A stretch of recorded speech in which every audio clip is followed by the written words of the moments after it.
Chicken কষা তো আপনারা অনেকেই খেয়েছেন, কিন্তু এভাবে একবার করে দেখবেন, সত্যি বলছি অসাধারণ লাগে।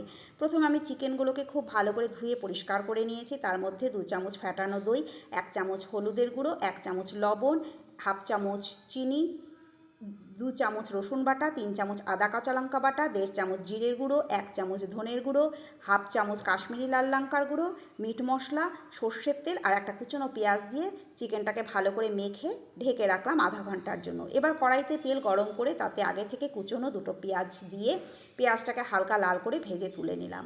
এবার কড়াইয়ের মধ্যে আরও একটু তেল দিয়ে তার মধ্যে জিরে আর তেজপাতা ফোড়ন দিয়ে তার মধ্যে আদা বাটা রসুন বাটা দিয়ে ভালো করে কষিয়ে ম্যারিনেট করা চিকেনগুলোকে দিয়ে দেবো। এর মধ্যে মশলা ধোয়া জল দিয়ে ভালো করে নেড়ে চেড়ে আমি একটি ঢাকা দিয়ে দেবো। এবার ঢাকা তুলে তার মধ্যে আগে থেকে পেস্ট করা একটি টমেটো পেস্ট দিয়ে চিকেনটাকে কষানোর জন্য ঢেকে দেবো। এবার ওই ভাজা পেঁয়াজের একটি পেস্ট তৈরি করে নেব।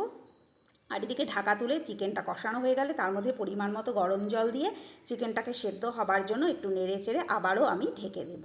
এবার ঢাকা তুলে যখন দেখব আমার চিকেন সেদ্ধ হয়ে গেছে, তখন তার মধ্যে আমার আগে থেকে পেস্ট করা ওই পেঁয়াজের পেস্ট আর 2টো কাঁচা লঙ্কা চিড়ে দিয়ে গ্যাসের আঁচ বাড়িয়ে ভালো করে নেড়ে চেড়ে নিব এবং সবশেষে কিছু ধনেপাতা কুচি আর গরম মশলার গুঁড়ো দিয়ে 2 মিনিটের জন্য ঢেকে দিলে আমার চিকেন কষা তৈরি।